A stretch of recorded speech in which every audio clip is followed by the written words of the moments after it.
Buenos días, para Estado de Alarma. Hoy tenemos a Giovanna Carril. Giovanna Carril, abogada, estamos en su bufete de abogado, aquí en el Escorial.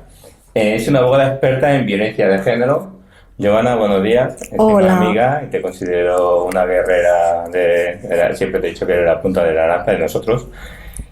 Tu valoración de la violencia de género desde que empezó, la cronología, ¿qué opinas de ella?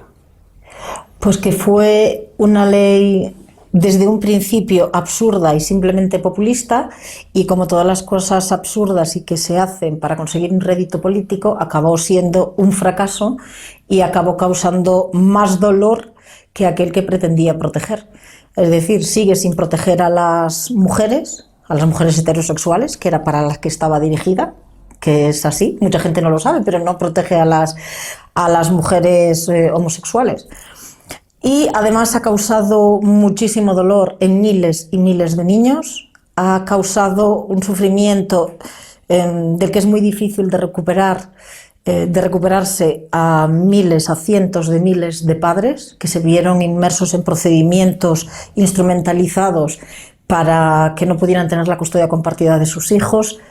Ha sido un auténtico fracaso, pero ha sido un auténtico fracaso por una razón, porque cuando tú haces una ley que está basada sobre una premisa falsa, es imposible que llegue a buen puerto y es imposible que tenga éxito. Y esta ley en España está basada en una premisa falsa, está basada en la premisa de que las mujeres somos seres vulnerables y que los hombres sois, por naturaleza, violentos y maltratadores. Como eso es falso, y España no es un país, además, machista, para nada, pues la ley no funciona. Esta ley fue creada por un partido de izquierda, pero también los partidos de derecha fueron cómplices. El PP la ha sido manteniendo y encima la sigue ampliando. A ver, Fernando, es que la gente no se da cuenta de que esta ley no fue hecha para proteger a mujeres. Esta ley fue hecha tras muchos años de una ingeniería social admirable, porque lo hicieron muy bien, convencieron a la gente de que ser hombre era casi un hecho delictivo, que por ser hombre eras violento, generaron una necesidad que no existía, porque esa desigualdad de la que hablan para sustentar la ley es una desigualdad que España había superado hace ya varias decenas de años.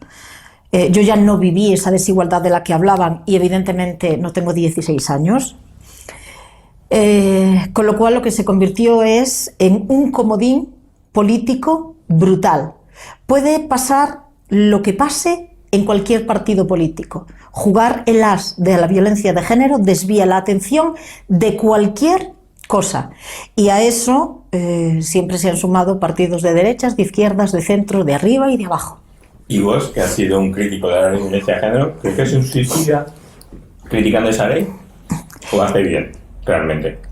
Yo creo que cualquier partido que critique y quiera adaptar esa ley a una realidad social para que esta ley empiece a ser eficaz, es un acierto. O sea, lo haga Vox, lo hiciera Podemos, PSOE, no sé, el Bloque Nacionalista Gallego o los Verdes por la Asturias Alta. Me da igual. Que Vox en este sentido se la está jugando, ciertamente, porque no es un discurso fácil de defender. Es muy difícil acabar con esa ingeniería social en el que se ha enseñado a la gente que los hombres sois maltratadores, que las mujeres somos vulnerables, que lo que diga una mujer ha de ser creído y ha de ser cierto sí o sí. Acabar con esa premisa que nos han inculcado y que los medios de comunicación siguen bombardeando es un trabajo difícil. Y si hay algo que en ese sentido admiro de Vox, es que no ha tomado el camino fácil y ha tomado el camino que considera correcto. ¿Crees que desde que vos llegó al Congreso hay un antes y un después con esta mal llamada ley de violencia de género? Sin duda. ¿Por qué? Porque ellos son los primeros, de los que yo tenga conocimiento, que en instituciones públicas elevaron la voz y contaron la realidad de lo que pasaba, contra todo pronóstico, contra todo lo que la sociedad ha aprendido. Dieron la cara por esta realidad, y dar la cara por la verdad en este país suele ser caro y poca gente quiere asumir el coste. Puedes estar de acuerdo o no estar de acuerdo en algunas de las premisas que Vox defiende. Yo dudo que haya en España una persona que en el fondo y de forma real pueda estar de acuerdo al 100% con las premisas de un partido político. Lo que puedes hacer es estar de acuerdo con unas y aplaudir otras mientras callas la verdad. Pero es imposible que un partido político, con todas las cosas que un partido político, en todos los temas que debe entrar, encaje en tu plan de vida, en tus principios. Pero sí que es verdad que como no hay ninguno, porque es lo que digo yo, si yo quisiera un partido que defendiera exactamente y pulido lo que yo defiendo, tendría que ser mi partido. Al que probablemente votaría solo yo, porque el vecino de al lado tendría otras premisas, otros principios, otros deseos y otras necesidades. Aquí la cuestión está en priorizar. La gente, entiendo que hay gente, como en cualquier país del mundo, aborregada, que es incapaz de ser crítica con el partido al que ha votado y defenderá lo que ese partido haga independientemente de las consecuencias de los actos de ese partido, y hay gente que yo considero que son las personas más maduras en ese sentido, más maduras políticamente, que son capaces de realizar una crítica. Pero en resumen, yo creo que el ciudadano lo que tiene que hacer es buscar un partido que cumpla las premisas que más le importan. Es decir, si yo tengo 10 necesidades importantes en mi vida y de esas 10 hay un partido que cumple 8, evidentemente votaré a ese partido. Entonces, yo no sé si Vox se equivoca en su postura o no. No tengo una bola de cristal. Yo no sé si los otros partidos políticos deberían lanzarse o no lanzarse de una vez a decir la verdad de las cosas. Lo que sí espero es que España madure de una puñetera vez en el ámbito político. Vemos a los políticos como si fueran unos entes lejanos que nos los imponen. Olvidamos que los elegimos nosotros, que estáis a nuestro servicio y que una parte de culpa de vuestros errores es nuestra. Es así, y no somos capaces de ser críticos, con lo cual, en este caso, en referente a la Ley Integral de Violencia de Género, yo creo que Vox ha tomado una postura arriesgada, y esto además es una cosa nueva en este país. Está comprobado que ningún país de la Unión Económica Europea ha copiado esta ley. Será porque no es una ley buena, ¿no? A ver, lamentablemente hay algunos países en Sudamérica que la han copiado, ¿vale? Han hecho como una especie de versión light de nuestra ley. Es que ya no es cuestión de que esta ley sea buena o mala porque nos la copien o no nos la copien. Por sí sola, esta ley se define como mala, porque para empezar no es efectiva y no responde a una realidad social. Y ni es constitucional, como ya dijeron algunos exministros socialistas. No, a ver, técnicamente es constitucional. Es constitucional porque el Tribunal Constitucional así lo ha declarado. Pero Otra cosa es que el Tribunal Constitucional, varios ministros del Partido Socialista, 15 años después de aprobar la ley, reconozcan que ejercieron presión sobre el Tribunal Constitucional y que los magistrados del Tribunal Constitucional se dejaron presionar. Pero claro, esto es España. Esto, en cualquier otro país europeo del primer mundo, sería un escandalazo, pero un escandalazo que haría temblar los cimientos del gobierno. Es decir, un ministro de un partido político reconoce que su partido político llegó a presionar al Tribunal Constitucional. Eso de por sí hace tambalear el Estado de Derecho. Pero en este país no ha pasado nada. Esto se ha quedado como una anécdota. Es increíble. O sea, que tú ves que aquí en este país el poder judicial siempre depende del poder político. Lo dijo el propio presidente del gobierno. ¿Quién manda exactamente? Efectivamente, dijo que la fiscalía dependía del gobierno. Con lo cual, a partir de ello, no voy a desdecir al presidente del gobierno. Luego al día siguiente rectificó. Claro. Una pregunta que mucha gente no la ha querido transmitir. ¿Tú ves el fin de esta ley de violencia de género? ¿Dónde se vaya a derrogar alguna vez? El fin sí, cercano. Si la tendencia de nuestros políticos sigue siendo la que es en estos momentos, no va a estar cerca. De hecho, yo siempre creí que cuando me jubilase habríamos conseguido derogar la Ley Integral de Violencia de Género, y ahora empiezo a dudarlo. Empiezo a dudarlo porque como no haya un cambio en nuestra dirección de gobierno hacia un gobierno, digamos que más democratizado, o que mida la igualdad en términos sociales, no en réditos políticos, pues esto no va a cambiar. Y si los hombres y las mujeres perjudicadas, porque mucha gente olvida que esta ley perjudica también a mujeres, no deciden de una vez unirse, salir a la calle y enseñar al resto de la sociedad que vive con una venda en los ojos qué hay detrás de esta ley de verdad, me temo que me jubilaré con la ley vigente. Eso yo te llevo oyendo desde hace más de 10 años esto mismo. Creo que siempre vamos a las manifestaciones las mismas personas, las menos mismas una asociaciones. vez, menos una vez. Sí, que nos juntamos mucho. Que fuimos muchos. Y fue un éxito. Y fue un éxito, fue relevante. A mí me pareció además, yo digo siempre... Emocionante. Sí. Por primera vez... Se te vio llorar ese día. Porque me emocioné. Por primera vez... varios miles de padres y abuelos y mujeres perjudicados por esta ley perdían el miedo, perdían la vergüenza, porque parece que en este país hay determinadas libertades que son vergonzosas, y salían a la calle.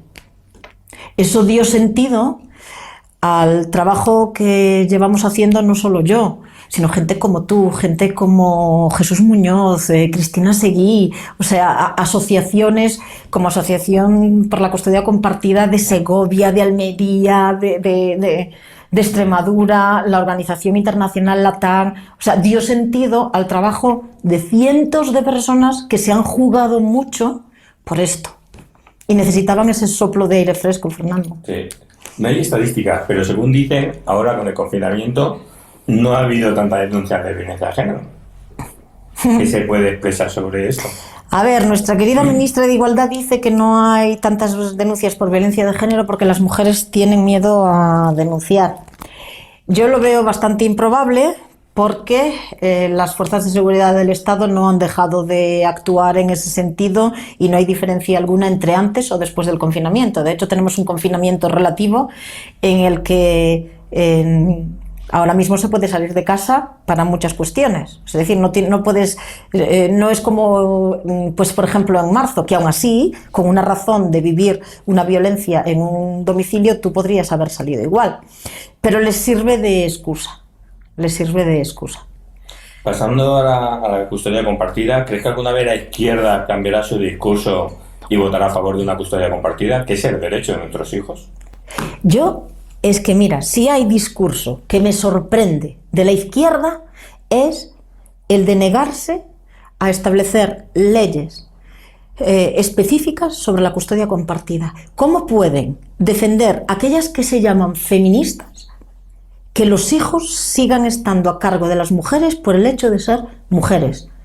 Es que es lo más antifeminista y lo más machista que he escuchado en mi vida. Es que no doy crédito. Yo he llegado a ver que se decía en una charla, lo comentamos tú y yo hace años, que ponía detrás una diapositiva que decía la custodia compartida es violencia de género. ¿Perdón?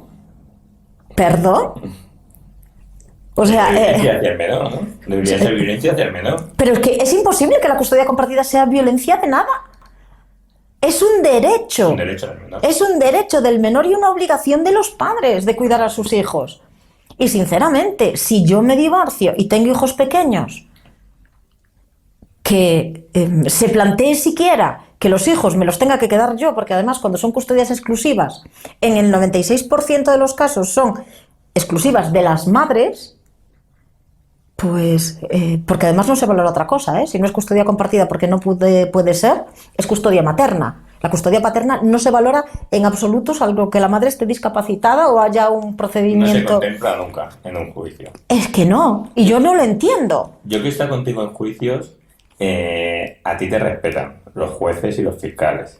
Aparte de nada más entrar en los juicios, ya la gente sabe quién eres. ¿Tú crees que esto, a nivel general, va a cambiar? Porque cuando llegamos a un juicio nos mandan a un psicosocial. ¿Crees que los psicosociales son positivos para los niños? Un buen informe psicosocial, un buen trabajo evaluativo desde el punto de vista social y psicológico sería positivo para los niños. El problema es que en España es como todo. Sobre el papel todo queda muy bonito, pero luego la realidad es que que los equipos psicosociales toman decisiones en base a entrevistas que a veces no superan los 30 minutos. Con 30 minutos de entrevista a papá y 30 minutos de entrevista a mamá y 10 o 15 minutos al nene o la nena, es imposible hacer un buen informe psicosocial. La mayor parte de los informes psicosociales lo que hacen es una recogida de datos. Fulanito dice esto, menganito dice esto. Algunos le hacen pasar algunas pruebas que luego son interpretadas a su libre albedrío, porque la mayor parte de ellas son de interpretación libre.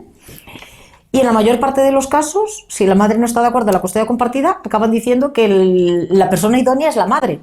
Yo me niego a creer que nosotras estemos genéticamente predispuestas para la crianza de los niños. Vamos, es que esto sería retroceder a las puñeteras cavernas. Los padres son absolutamente igual de capaces de criar a sus hijos. Y yo he tenido muchas peleas con equipos psicosociales. De hecho, hace unos años me enfrenté a un equipo psicosocial con el que yo había tenido un juicio y que, contra su criterio, al final ganamos la custodia compartida en la audiencia provincial y defendían cosas que eran absolutamente absurdas. No se les requiere ni pasar una oposición, no se les requiere una experiencia previa, no se les requiere una formación complementaria. Con que sean o asistentes sociales o psicólogas no tienen ni siquiera que estar colegiadas. Y la mayor parte de ellas están nombradas a dedo, ¿eh? En la mayor parte de las... hay algunas ciudades, no voy a decir cuál, pero hay ciudades donde los equipos psicosociales son...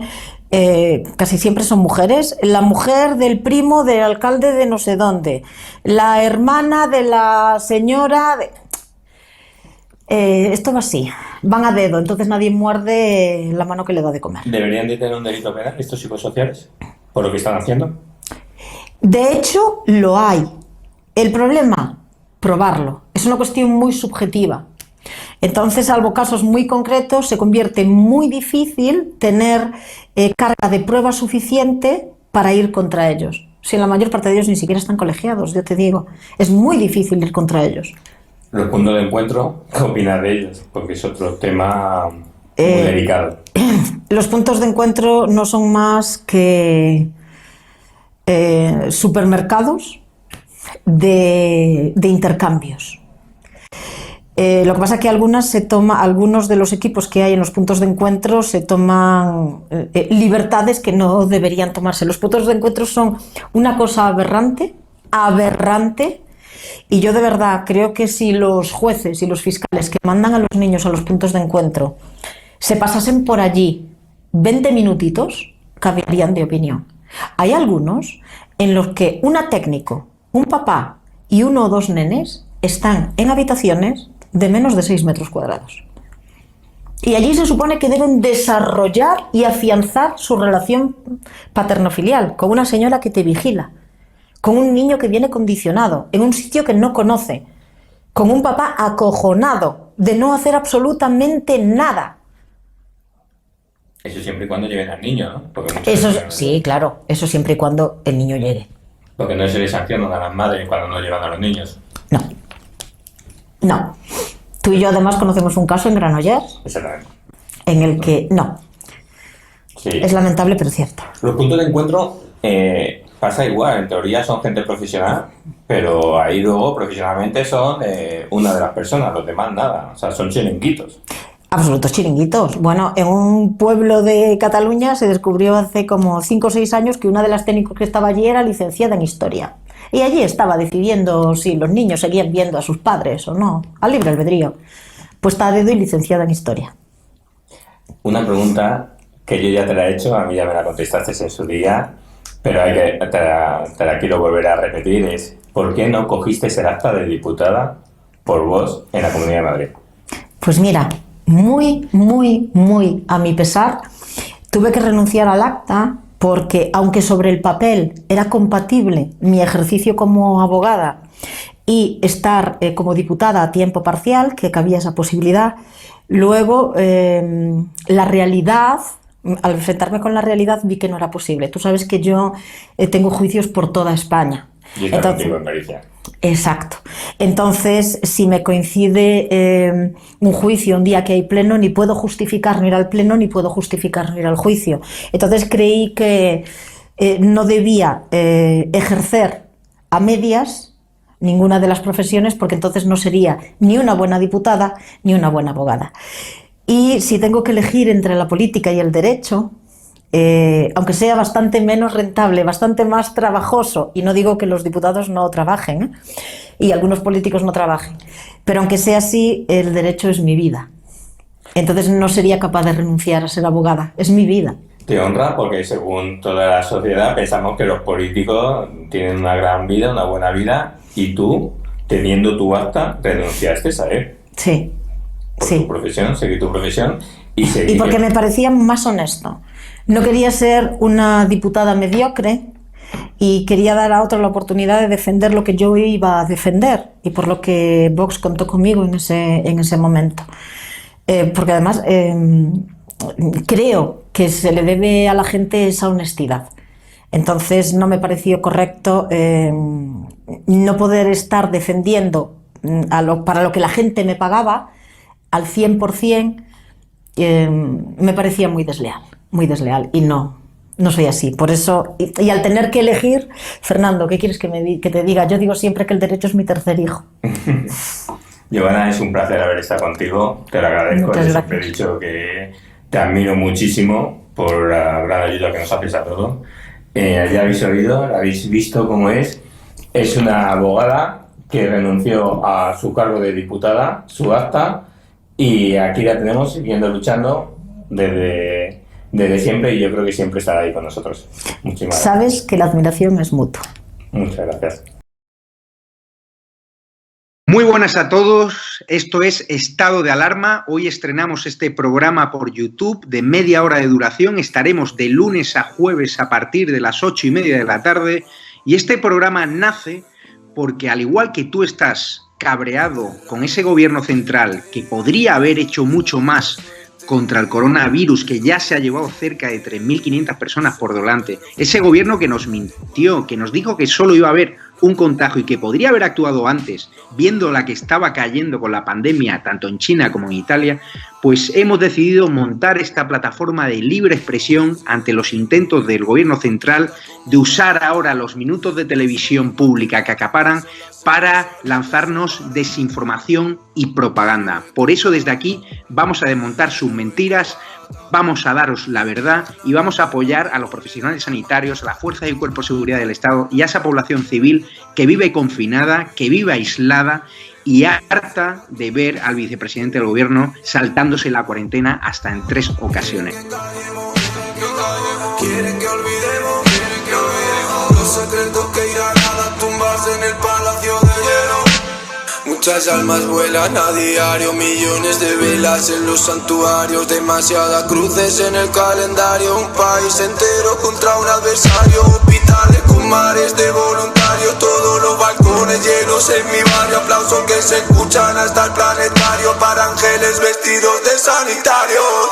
Nos está costando respirar. Nuestro mundo paró de girar. Ya. Ellos no